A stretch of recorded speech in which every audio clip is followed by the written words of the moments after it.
Assalamualaikum. Kembali lagi kita dengan podcast JKLPK pada hari ini, hari yang sangat spesial karena hari ini kita akan berdiskusi dengan satu orang abang kita, Bang Ferianto Sitohang.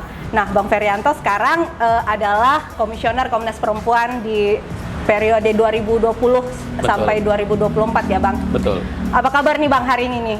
Baik, puji Tuhan, senang sekali bisa hadir di JKLPK. Kan ini punya kafe nih. Nah, kira-kira Abang mau Ya, karena ini banyak kopi, jadi kita harus minum kopi dulu. Apalagi ada kopi The Pinagar ini dari kampung saya nih, dari Sidikalang. Jadi saya mau minta kopi dulu, kopi Pinagar. Siap. Dan saya harus bilang karena saya berasal dari Sidikalang, kopi Pinagar ini kayaknya kopi terenak di dunia ya. Jadi teman-teman sahabat JKLPK perlu berkunjung ke Dairi untuk merasakan langsung bagaimana udara di Dairi sambil menikmati kopi The Pinagar ini. Ini luar biasa. Waduh. Bang, seperti yang kita ketahui bahwa saat ini kita masih di dalam kampanye 16 hari anti kekerasan terhadap perempuan. Nah, oleh karena itu kita melakukan diskusi ini sebagai kampanye bagi teman-teman. Pertanyaan pertama adalah untuk orang yang baru tahu, apa sebenarnya kampanye 16 hari anti kekerasan perempuan terhadap perempuan ini, Bang? Ya, jadi seluruh dunia itu pada tanggal 25 November sampai dengan 10 Desember itu memperingati Hari Anti Kekerasan Terhadap Perempuan. Mengapa 16 hari? Kita tahu bahwa 25 November itu kan diperingati sebagai Hari Anti Kekerasan Terhadap Perempuan, 10 Desember diperingati sebagai Hari Hak Asasi Manusia. Jadi rangkaian ini ingin menunjukkan bahwa kekerasan terhadap perempuan itu merupakan pelanggaran hak asasi manusia.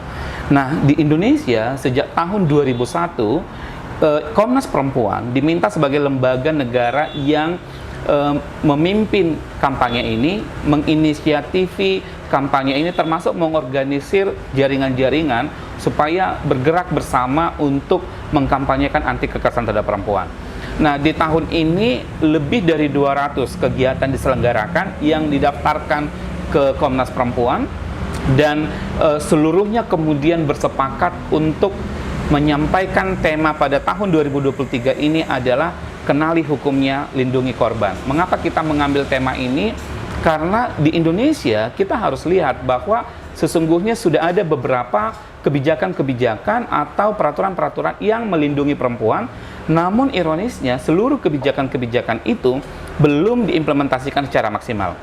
Sebutlah misalnya pada tahun 2004 kita memiliki Undang-Undang Nomor 23 tahun 2004 tentang penghapusan kekerasan dalam rumah tangga. Kemudian kita memiliki Undang-Undang Tindak Pidana Perdagangan Orang. Ada juga Undang-Undang Perlindungan Saksi dan Korban. Yang terbaru pada tahun yang lalu kita memiliki Undang-Undang Nomor 12 tahun 2022 tentang tindak pidana kekerasan seksual. Namun kemudian kalau kita lihat ya bahwa pemerintah, aparat penegak hukum yang dimandatkan dalam seluruh undang-undang ini melakukan berbagai upaya untuk penanganan dan pencegahan, tetapi kenyataannya dia belum maksimal menggunakan atau mengimplementasikan undang-undang itu.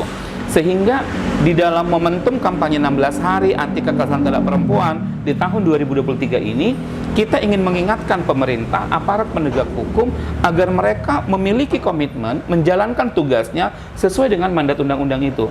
Di saat yang sama, kita juga perlu memberitahukan ke masyarakat bahwa sudah ada nih produk perundang-undangan. Sehingga ketika misalnya ada kasus yang terkait dengan tindak pidana tersebut, mereka bisa mendorong agar pemerintah melindungi mereka. Jadi hak-hak mereka terpenuhi berdasarkan undang-undang itu. Itu yang sebenarnya sedang kita dorong dilakukan dan kita di seluruh Indonesia bergerak untuk menyampaikan itu. Bang, pertanyaannya kalau begitu sudah sejauh apa persoalan kekerasan terhadap perempuan yang ada di Indonesia ini, Bang? Dari catatan Komnas Perempuan sendiri, Bang. Ya, ini agak ironis ya bahwa dalam catatan tahunan Komnas Perempuan kami melihat bahwa setiap tahun itu jumlah kekerasan terhadap perempuan itu meningkat setiap tahun. Pada tahun 2022 kami mendokumentasikan bahwa kurang lebih 339.000 kasus kekerasan terhadap perempuan di Indonesia. Tadi malam saya mencoba, saya sedang membuat satu tulisan, kemudian saya melihat bahwa dalam kurun 21 tahun Komnas Perempuan membuat catatan tahunan, kami menemukan dalam 21 tahun itu ada sekitar 3.800.000 lebih kasus kekerasan terhadap perempuan. Teman-teman sahabat JKLPK perlu tahu bahwa kalau kita merujuk pada teori gunung es, ini adalah kasus yang berani dilaporkan. Yang tidak dilaporkan bisa jadi lebih besar daripada kasus yang atau angka yang saya sampaikan tadi itu. Karena itu, kita ingin menyampaikan bahwa publik tidak boleh menganggap bahwa kekerasan terhadap perempuan ini adalah persoalan yang sederhana, bahkan kadang-kadang dalam tanda kutip disebut dengan ecek-ecek gitu, jadi pura-pura gitu, karena satu kasus saja dalam konteks HAM itu lebih dari cukup bahwa terjadi pelanggaran di situ. Apalagi kita tidak mau menyampaikan bahwa hanya angka. Di balik angka itu banyak kisah-kisah pilu penderitaan yang dialami oleh para korban. Karena itu sekali lagi angka ini penting, tetapi yang jauh lebih penting adalah bagaimana korban-korban yang melaporkan kasusnya atau yang tidak melaporkan kasusnya, dia mendapatkan keadilan, dia mendapatkan perlindungan, dia mendapatkan pemulihan. Itu yang saya pikir menjadi perhatian kita gitu. Misalnya dalam catatan kami di Komnas Perempuan ya, kalaupun kita udah punya Undang-Undang Nomor 23 Tahun 2004 tentang penghapusan kekerasan dalam rumah tangga, tapi kasus kekerasan dalam rumah tangga itu terus mengemuka. Pada bulan yang lalu kita mungkin dikagetkan dan berita ini menjadi viral. Salah satu kasus KDRT yang menjadi perhatian publik adalah yang terjadi di Bekasi. Seorang perempuan menjadi korban KDRT berulang dan berlanjut sampai kemudian dia mengalami kematian. Dalam temuan yang dibuat oleh Komnas Perempuan, kematian merupakan puncak tertinggi dari tindak kekerasan yang dialami oleh perempuan. Kematian boleh terjadi karena memang dia dibunuh atau karena penderitaan yang sangat berat mengakibatkan korban mengalami depresi atau luka fisik, atau bahkan tidak jarang korban memilih untuk bunuh diri. Karena itu kami dalam kajian Komnas Perempuan memperkenalkan apa yang disebut dengan femisida. Femisida ini merupakan sebuah gambaran kekerasan terhadap perempuan yang dia kemudian berujung pada kematian. Tak jarang juga kami menemukan bahwa ada perempuan korban kekerasan dalam rumah tangga yang dia menjadi disabilitas. Saya misalnya pernah pergi ke Kupang, di Kupang itu saya bertemu dengan seorang perempuan yang tangannya terputus karena ditebas oleh suaminya. Kemarin saya baru pulang dari Bangka Belitung. Di Bangka Belitung ada satu kasus seorang perempuan yang korban KDRT dipukul suaminya dengan menggunakan linggis sampai kemudian matanya buta. Jadi dia kehilangan penglihatan gitu. Saya pikir ini cerita-cerita yang memilukan, yang tidak enak sesungguhnya untuk kita sampaikan, tapi ini fakta yang terjadi, sehingga kita membutuhkan upaya yang lebih serius, yang lebih keras untuk menghentikan kekerasan dalam rumah tangga, termasuk kekerasan-kekerasan yang dalam bentuk lain terhadap perempuan. Dan karena itu kampanye 16 hari ini sesungguhnya tidak boleh berhenti pada 16 hari saja, tetapi setiap hari kita perlu melakukan kampanye bagaimana kita mendorong publik agar tidak menggunakan kekerasan dalam sebuah relasi, atau bagaimana setiap orang memiliki perspektif keadilan untuk saling respek dan menghormati satu dengan yang lainnya. Dan itu bisa dimulai dari keluarga. Ya, melihat begitu banyak kasus-kasus kekerasan yang terjadi juga di Indonesia, Bang, bagaimana sebaiknya respon ketika sebagai kampanye kita, penyadaran terhadap orang yang masih memandang bahwa kekerasan terhadap perempuan itu ya itu bagian kebiasaan sehari-hari seperti itu, Bang. Apa yang harus kita lakukan, Bang? Iya, jadi sebelum ada undang-undang PKDRT, pengalaman saya, karena sebelum jadi komisioner Komnas Perempuan saya juga pendamping korban ya. Dulu ketika ada korban yang menyampaikan bahwa dia korban kekerasan dalam rumah tangga, dia melaporkan kasusnya ke kepolisian, sering sekali kemudian mereka disuruh pulang. Mereka akan dibilang, oh ini kan urusan personal, urusan keluarga, diselesaikan secara keluarga, tanpa misalnya melihat bahwa bagaimana penderitaan yang dialami. Tetapi ketika kemudian sejak tahun 2004 negara mengesahkan undang-undang penghapusan kekerasan dalam rumah tangga, korban makin berani untuk bersuara, korban makin berani melaporkan kasusnya. Bahkan pada saat itu terjadi lonjakan pengaduan. Nah, dalam situasi seperti ini, apa yang bisa dilakukan oleh masyarakat? Saya merasa bahwa ketika ada tetangga yang mendengarkan bahwa ada KDRT yang dialami oleh tetangganya, tidak saatnya lagi juga diam. Karena di dalam Undang-Undang PKDRT ada pasal yang menyebutkan bagaimana partisipasi masyarakat untuk mencegah dan membantu korban kekerasan dalam rumah tangga. Maka apa yang bisa dia lakukan?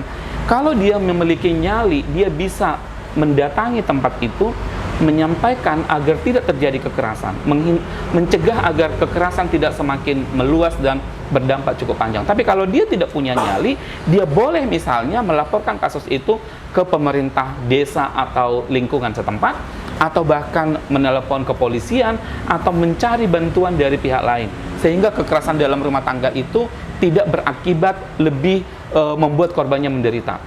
Nah, kemudian hal yang lain adalah bahwa saya pikir perspektif publik harus diubah. Bahwa kekerasan dalam rumah tangga ini bukan persoalan aib, bahwa ini bukan persoalan keluarga gitu, tapi ini persoalan kemanusiaan yang semua pihak dia harus terlibat, sehingga kemudian angkanya tidak semakin besar, kekerasan tidak menjadi suatu hal yang dianggap lazim, tetapi ini adalah suatu kejahatan yang dia harus diatasin, harus dihilangkan gitu, karena setiap orang harus merasakan rumah adalah sebagai ruang yang aman untuk dia. Dalam teks-teks Alkitab misalnya, atau dalam slogan-slogan kita kan disebutkan bahwa rumahku adalah surga gitu ya. Bagaimana mungkin rumah adalah surga kalau kemudian kekerasan menjadi sehari-hari, menjadi hal yang terjadi sehari-hari dalam rumah itu. Kalau di teks Alkitab misalnya disampaikan bahwa Kristus adalah kepala dalam rumah tangga, bagaimana mungkin Kristus hadir kalau misalnya ungkapan-ungkapan yang menyakitkan hati, kekerasan fisik menjadi suatu kebiasaan di dalam rumah tangga itu. Karena itu saya harus menyampaikan, kalau kita bicara tentang spiritual, bahwa saya yakin bahwa Kristus juga tidak menghendaki ada kekerasan dalam rumah tangga. Karena itu dalam konteks pencegahan, para tokoh agama, gereja-gereja itu juga harus menggunakan mimbar untuk kemudian mengkampanyekan bahwa kekerasan dalam rumah tangga di setiap rumah tangga, teristimewa di rumah tangga yang beragama Kristen, itu harus ditolak, dia harus dicegah gitu. Kita bahkan dulu ya mendorong para gereja-gereja itu menggunakan pendekatan pastoral counseling untuk mengatasi kekerasan-kekerasan dalam rumah tangga. Jadi selain mimbar, para rohaniawan itu juga perlu turun memberikan layanan langsung melalui pastoral counseling. Saya pikir ini juga cara untuk mencegah itu. Banyak cara sebenarnya. Yang penting adalah sekali lagi dalam perspektif kita, tidak boleh kekerasan menjadi sebuah hal yang dianggap biasa-biasa saja. Tapi kita harus mengedepankan dialog, prinsip kesalingan, jadi saling berbagi, saling mengasihi, saling memberikan perhatian, dan prinsip-prinsip kesalingan lainnya, itu yang menurutku perlu diterapkan dalam setiap keluarga. Artinya Bang, sebenarnya kampanye 16 hari anti kekerasan terhadap perempuan ini menjadi momentum bukan hanya lembaga-lembaga layanan, bukan hanya, tetapi menjadi gerakan bersama. Betul. Bahkan sebagai pribadi pun bisa berkontribusi di dalam kampanye ini. Ini enaknya di JKLPK ini sambil ngobrol-ngobrol kita bisa sambil ngopi gitu. Ya, silakan ngopi dulu Bang sebelum ini menjadi dingin.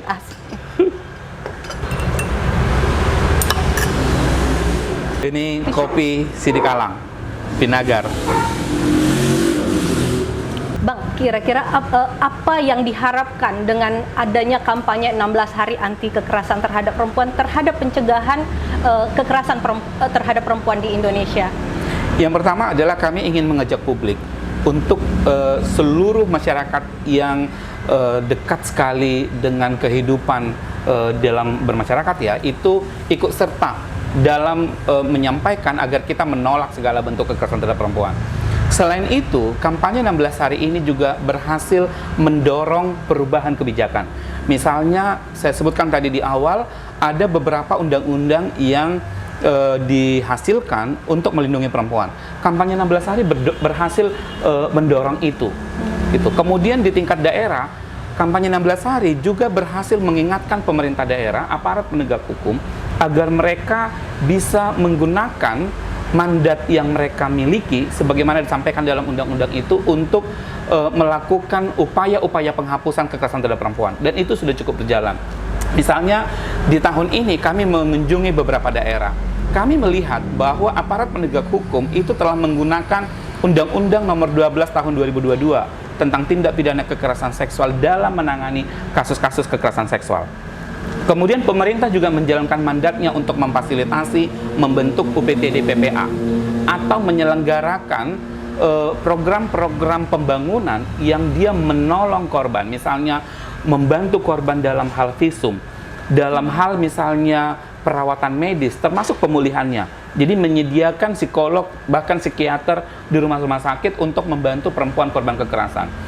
Kalaupun kami ingin menyampaikan bahwa sebelum semua pemerintah daerah melakukan itu, tetapi kampanye 16 hari justru mendorong pemerintah dan aparat penegak hukum yang belum menjalankan, mengimplementasikan undang-undang agar mereka segera mengimplementasikan ke undang-undang ini.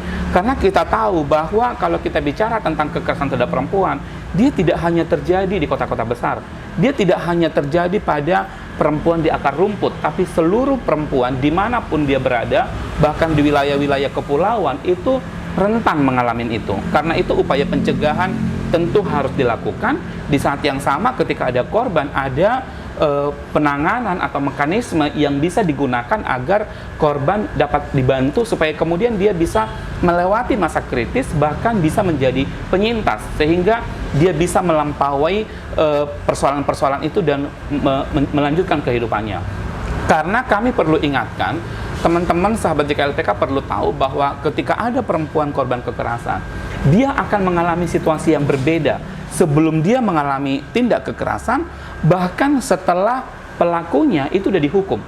Jadi kalau kasusnya inkrah pun belum tentu misalnya korbannya itu sudah selesai, dia sudah pulih, tapi bisa saja kemudian dia terus mengalami trauma gitu. Karena itu upaya pemulihan menjadi sangat penting.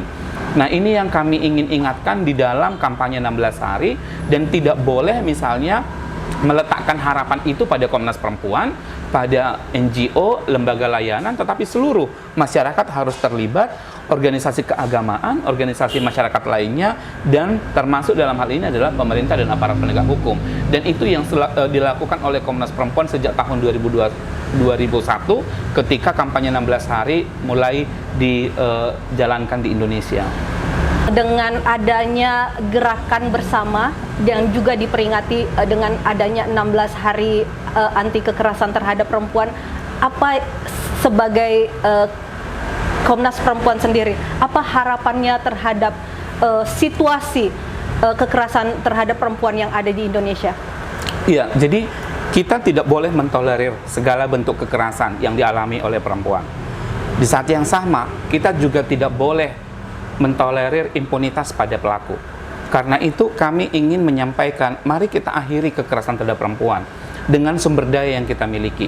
Yang pertama adalah lewat pencegahan.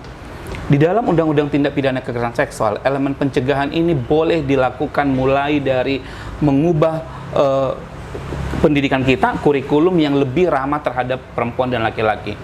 Juga menggunakan aktor-aktor tokoh agama, keluarga untuk menyampaikan bagaimana seharusnya prinsip saling menghormati itu dilakukan sehingga kemudian kekerasan terhadap perempuan tidak terjadi. Juga mendorong agar pemerintah mengeluarkan atau membuat infrastruktur yang membuat lingkungan yang aman terhadap perempuan dari tindak kekerasan, termasuk elemen-elemen lain. Ini yang saya pikir harus dilakukan sehingga ketika kita sudah menjalankan upaya-upaya pencegahan, penghapusan kekerasan terhadap perempuan, jumlah kasus kekerasan terhadap perempuan dapat ditekan atau bahkan dihilangkan sama sekali. Tapi kemudian kalau misalnya ada korban, yang paling penting adalah bahwa korban juga memiliki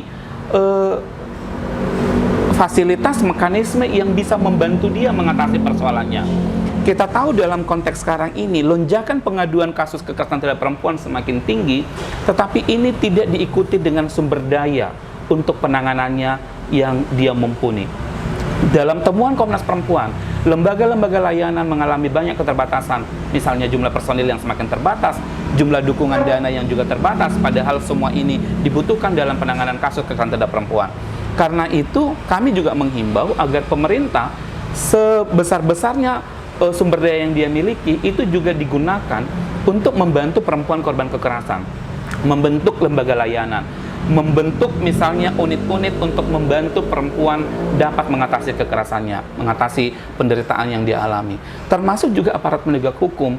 Salah satu misalnya agar korban berani berbicara adalah adanya penegakan hukum untuk kasus-kasus ini. Kalau penegakan hukum tidak berjalan, maka ini berkontribusi pada korban enggan untuk melaporkan kasusnya. Tapi kalau penegakan hukum dia berjalan, korban akan berani dan merasa bahwa dia cukup ada gunanya kalau melaporkan kasusnya. Padahal harus diingat ya, bahwa ketika korban datang melaporkan kasusnya, dia sesungguhnya telah mengalahkan rasa trauma, mengalahkan berjuang untuk mengatasi penderitaannya, sehingga dia berani untuk lapor. Nah, ini yang harus diperhatikan sehingga aparat penegak hukum itu menggunakan empatinya dalam menangani kasus. Dan ini yang saya pikir bisa kita lakukan. Dan kepada sahabat JKLPK yang mendengarkan podcast kita ini, saya menghimbau kalau misalnya Anda menjadi korban kekerasan, atau misalnya mengetahui ada perempuan menjadi korban kekerasan dengan beragam bentuk itu, bantu dia, berikan dukungan kepada dia supaya kemudian dia tidak merasa sendirian, dan jika membutuhkan bantuan boleh misalnya mengakses lembaga layanan yang paling dekat dengan tempat tinggal korban, karena di platform-platform digital sudah ada, misalnya kita lihat link-link yang bisa membantu korban, itu bisa digunakan sehingga tidak boleh ada korban yang merasa sendirian, bahkan merasakan penderitaan yang bisa berakibat buruk pada korban. Makasih Bang, memang karena persoalan kekerasan terhadap perempuan ini sedemikian kritisnya dan memang membutuhkan kolaborasi kita bersama-sama, baik itu dari masyarakat, penegak hukum, pemerintah, lembaga NGO untuk bisa melakukan pencegahan dan juga penanganan terhadap kekerasan terhadap perempuan. Dan oleh karena itu momen 16 hari anti kekerasan terhadap perempuan juga menjadi penting bagi kita bersama, menjadi pengetahuan bagi kita bersama. Ya, terima kasih Bang atas waktunya. Terima kasih. Kita akan kembali lagi dalam podcast yang JKLPK berikutnya. Terima kasih. Terima kasih.